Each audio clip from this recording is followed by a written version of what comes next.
आजको यो एउटा सम्झौता ऐतिहासिक सम्झौता पत्रमा हस्ताक्षर हुने क्रममा उपस्थित हुनुभएका मन्त्रीज्यू, सचिवज्यूहरू, जेनजी आन्दोलनमा लाग्नुभएका शहीद भाइहरूका परिवारजनहरू, स्वजनहरू, जेनजी आन्दोलनमा लागेका मेरा छोराछोरीहरू, शब्द आइरहेको छैन। 23 गते 24 गतेदेखि निरन्तर हामी सङ्घर्षमै छौँ। आज एउटा सङ्घर्षको एउटा स्टेपसम्म पार भयो, हामी एउटा सम्झौतामा पुग्यौँ। बारम्बार मलाई जेनजी तर्फबाट आउने छोराहरूले भन्ने गरेको थियो कि यो सम्झौता भइदियो भने एउटा इतिहासमा एउटा रेकर्ड हुन्छ। जेनजीको एउटा शहादत भएको, त्यत्रो घाइतेहरू भएको एउटा पहिचान हुन्छ अनि एउटा सङ्घर्षको जस्तो अरू बेलामा सङ्घर्ष भए नेपालमा त्यस्तै एउटा पहिचान हुन्छ भन्ने हामीलाई पनि लागेको थियो। तर कस्तो सम्झौता बनाउने, के बनाउने, त्यो एक पक्षले मात्रै त्यो तय गर्न पनि कठिन थियो। त्यसैले म धन्यवाद दिन्छु यहाँ दिनरात अहोरात खटेर रातिसम्म बसेर चाहिँ यसमा जेनजीकै प्रतिनिधिहरू गर्न त सबैको भावना हो, सबैले आफ्ना विचारहरू राखेकै छ। तर केहीले त रातो दिन अहोरात्र मेरा सल्लाहकारहरू हुनुहुन्छ, उहाँहरूले भन्नुहुन्थ्यो उनीहरू आउँछन् यहाँ दिनभरि बस्छन्, फेरि लोकल गाडीहरू चढेर जान्छन्, बडो दुःख छ भनेर। तर अब के छ भने सम्झौतामा पनि सबै कुरा पुरा गर्नलाई समय लाग्दो रहेछ। त्यो समय लाग्यो, हामीले धेरैलाई त्यो डकुमेन्ट देखायौँ। फेरि हामीलाई कस्तो भयो भने झसङ्ग याद आयो कि यो जेनजी आन्दोलनको त अग्रज देश हो, यो मुलुकलाई अग्रज देश मानेको छ। जहाँ जहाँ यसपछि जेनजीको आन्दोलनहरू भयो त्यहाँ नेपालको झन्डा देखाएर त्यसलाई मान्यता दिएको पनि देखियो। एउटा जेनजीको गुरु राष्ट्र भनौँ न यो बन्यो। त्यसैले यो सम्झौता बन्दाखेरि यसमा यस्ता कुराहरू हुन् कि ती कुराहरू चाहिँ के छ भने भोलि अरू भाषामा ट्रान्सलेट भएर जाँदाखेरि उनीहरूले पनि त्यसलाई अनुकरण गर्न सकुन् त्यही कुराहरूलाई, किनभने त्यो त ऐतिहासिक कुराहरू, ऐतिहासिक रेकर्डका कुराहरू हो। त्यसैले त्यसलाई पनि अनुकरण गरौँ र वास्तवमा एउटा राम्रो सम्झौता त्यहाँ भएको रहेछ सरकार पक्षबाट र जेनजीहरूको बिचमा घाइते अथवादेखि जो शहादत पाए, जो चाहिँ अहिले शहीदका रूपमा नामाकरण भएका छन् उनीहरू र आन्दोलन गर्ने पक्षहरू जेनजीहरू छन्, उनीहरूको बिचमा एउटा राम्रो सम्झौता भएको रहेछ भन्ने अरूले पनि अनुकरण गर्न सकुन् भनेर हामीले दुईटा, एउटा त जेनजीहरू ले नै लिएर आउनु भएको प्रतिनिधि हुनुहुन्थ्यो भने हामीले अर्को एउटा अन्तर्राष्ट्रिय अनि त्यसपछि विज्ञ पनि हुनुभएको हामीले सूर्यजीलाई सम्म हामीले अनुरोध गऱ्यौँ तपाईँ पनि हेरिदिनुहोस् यसमा, यो चाहिँ पछि एउटा अनुकरणीय, एउटा हेर्ने लायक, एउटा चाहिँ सबैले एउटा चाहिँ उ गर्न सक्ने होस् डकुमेन्ट भनेर हामीले गऱ्यौँ। आज त्यो भयो र आज हस्ताक्षर भयो। एउटा एकतर्फबाट चाहिँ एकजना जेनजी नै भएर शहादत हुनुभएको उहाँको पिताले सही गर्नुभयो भने नेपाल सरकारको तर्फबाट म प्रधानमन्त्रीको हैसियतले मैले गरेँ। एउटा कोसे ढुङ्गाको रूपमा खडा छ। झन्डै यो जुन अहिले भएको जुन सम्झौता पत्र छ दुई पक्ष बिचमा भएको, यसले भोलिको परिवर्तनलाई निर्देशन गर्छ, गाइड गर्छ, संविधान बनाउनलाई पनि गाइड गर्छ र भविष्यमा यसले आन्दोलन, रक्तपातको आन्दोलन नेपालीहरूमाथि त्यस्तो कुनै पनि विपद आइ नलागोस् भन्नलाई यसले एउटा रोक्ने प्रयास पनि गर्छ जस्तो मलाई लाग्दछ। आज एक प्रकारले म एक पक्ष बनेको छु अनि जेनजीको तर्फ अर्को पक्ष बनेका छौँ। नेपाल सरकारपट्टिबाट म बने अनि जेनजीको तर्फबाट चाहिँ हाम्रो भोजराजजी भन्नुभएको छ। तर के छ भने तर हामी त खासमा एउटै पक्ष हो, अर्को पक्ष त होइन। तपाईहरुले मलाई आमा मान्नुभएको थियो, म आज पनि आमा छु, भोलि पनि आमा छु, पर्सि पनि आमा छु। आरे घाट नपुगुन्जेलसम्म म आमा नै रहन्छु।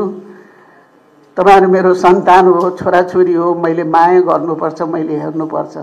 आज मलाई पनि खुसी लागेको छ, म अर्को पक्ष होइन। आज एउटा डकुमेन्टमा पक्ष विपक्ष त हामी बन्यौं, तर इनफ्याक्ट हामी पक्ष विपक्ष होइनौं, हामी एक हौं। र यो हामी पनि के चाहन्छौं, हाम्रो यो सम्पूर्ण जो मिनिस्टरहरू या मन्त्रीहरू हुनुहुन्छ, चाहे कुलमानजी हुनुभयो, चाहे अनिलजीहरू हुनुहुन्छ, हाम्रो एउटै विचार हो कि युवा शक्तिले यो देशमा सत्ता ल्याओस्, उनीहरुका विचार अनुसारको राज्य चलुन्, उनीहरुको विचार अनुसार चाहिँ यो मुलुक चलोस्। किनभने हाम्रै सन्तान हो, कोही बाहिरिया त होइन। त्यसैले हामी हाम्रो सन्तानको भविष्य हेर्न चाहन्छौं। त्यही भएर आज हामी यहाँ उपस्थित भयौं। यसलाई एउटा सानो 23 र 24 मा जे घटना घट्यो त्यसले हामीलाई अत्यन्त दुखी बनाएको छ, तर सानो आयाम थपियो, सानो यसले एउटा हामीलाई मुस्कान चाहिँ सानो एउटा चाहिँ अनुहारमा हाँसो ल्याइदियो। किनभने यो घटनाको चाहिँ एउटा के भयो भने एउटा ऐतिहासिक रेकर्ड बन्यो। भोलि यसलाई चाहिँ राजपत्रमा छापिन्छ। यो डकुमेन्ट अन्य डकुमेन्ट जस्तै माओवादी द्वन्द्वकालमा भएका सम्झौताहरू जस्तै र अन्य समयमा भएका राज्य र आन्दोलनकारीका बीचमा भएर बलिया रहेका डकुमेन्ट जस्तै यो पनि एउटा बलियो डकुमेन्ट छ। र साथसाथै हामी के चाहन्छौं भने हामी सरकारमा रहेसम्म शहादत प्राप्त गर्ने हाम्रा शहीद बाबु नानीहरू दुनियाँमा छैनन् अहिले। तिनका लागि हामीले गर्नुपर्ने हामी गर्छौं र हामी घाइतेहरूको लागि पनि हामी सक्दो प्रयासहरू गर्छौं र अहिले पनि गरिरहेका छौं।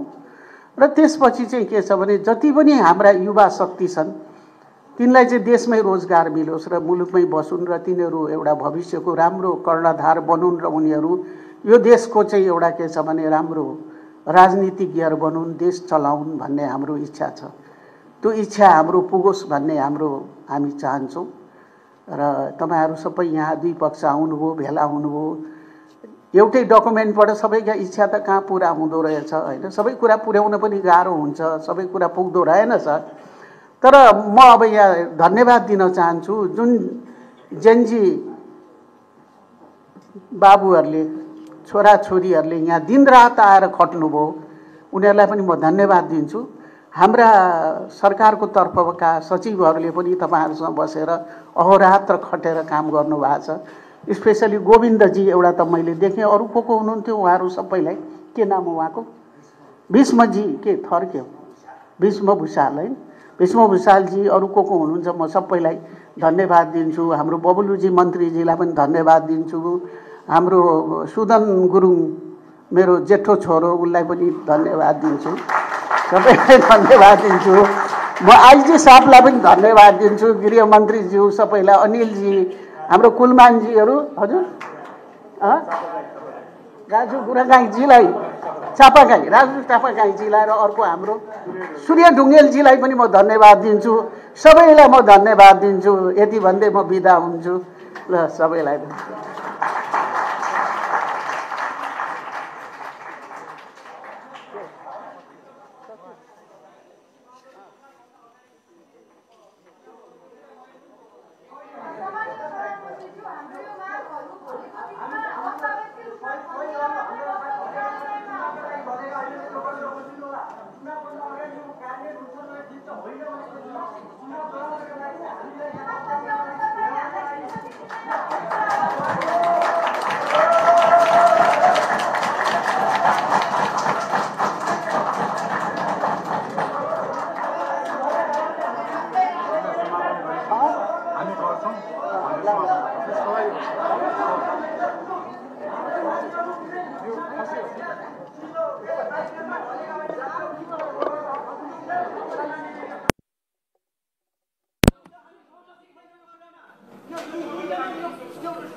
घाँस हालेर चाहिँ यहाँनिर चाहिँ नाटक मञ्चन गर्ने अनि जेनजी आन्दोलनलाई असफल बनाइदिने अनि घाइतेहरूको रगतलाई खेर फालिदिने। अब सुशीला कार्कीले हामी स्पष्ट यही प्रधानमन्त्री उहाँकै कार्यकर्ता नजिकबाट उहाँले राजीनामा दिनुपर्छ, खुरुक्क राजीनामा दिनुपर्छ। होइन भनेपछिमा घाइतेहरू बाहिर छन्, जेनजी आन्दोलनका शहीदहरू बाहिर छन्, आन्दोलनका लड्ने ठुला योद्धाहरू बाहिर छन्। तर 2-4 जना अथवा सुजन गुरुङ उहाँको जेठो छोरालाई बोलाएर एउटा सामान्य ड्राफ्टिङ बनाएर सबैलाई भुलाउने खेलमेसो हुँदैछ।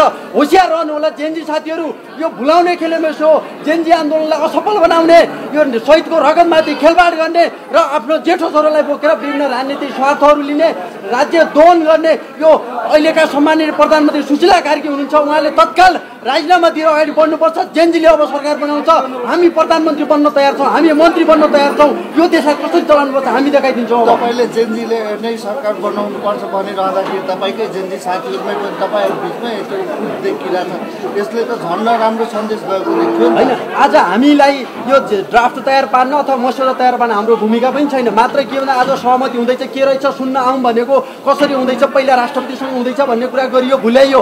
तर यहाँ के गरियो भन्दाखेरिमा खुसुक्क सुदन गुरुङ, रक्षा बङका केही उहाँहरूका पात्रहरूले जो प्रधानमन्त्री वरिपरि घुमेर जो यो यहाँबाट प्रधानमन्त्रीको चाप्लुसी गरिरहेका छन्, दासत्व गरिरहेका छन्, उनीहरूले चाहिँ ड्राफ्ट बनाएर चाहिँ यहाँ आज ठुलो भद्र सहमति हुँदैछ, के हुँदैछ भनेर चाहिँ यहाँनिर उधारो अब सकियो। हेर्नुहोस् यो सहमति आज गरी यो यहीँनिर सकियो। यो कुनै राष्ट्रपति मात्र पनि जाँदैन, यदि गयो भने त्यहाँनिर रोकिन्छ। यो काहीँ के पनि जसरी विद्रोहको म्यान्डेट के हो, विद्रोहले के भन्छ भन्दाखेरिमा चाहिँ जसरी हामी विद्रोह पक्षले जितेर 2/3 सरकार ढालेर सुशीला कार्की यहाँ आउनु भयो भने उहाँले चाहिँ त्यही विद्रोहको म्यान्डेटमा उहाँले चाहिँ भ्रष्टाचारलाई समाउनु पर्थ्यो, गोली हान्नेलाई समाउनु पर्थ्यो, उहाँले चाहिँ यो संविधान शोषण गर्ने ताकत राख्नु पर्थ्यो। विद्रोहको म्यान्डेट त्यो हो नि। तर उहाँले चाहिँ चुनाव गराएर चुनावका नाममा उहाँले चाहिँ चुनाव गराएर पुरानै राजनीतिक दल विकृत भ्रष्ट नेताहरूलाई, विकृत पार्टीहरूलाई फेरि संसदमा ल्याएर चाहिँ तिनीहरूले के संविधान संशोधन गर्छन्। त्यो अहिलेका हाम्रा मागहरू, कार्यकारी कुराहरू अथवा भ्रष्टाचार आयोग बनाउने कुराहरू अथवा न्यायालयको शुद्धिकरण, अख्तियारको शुद्धिकरण,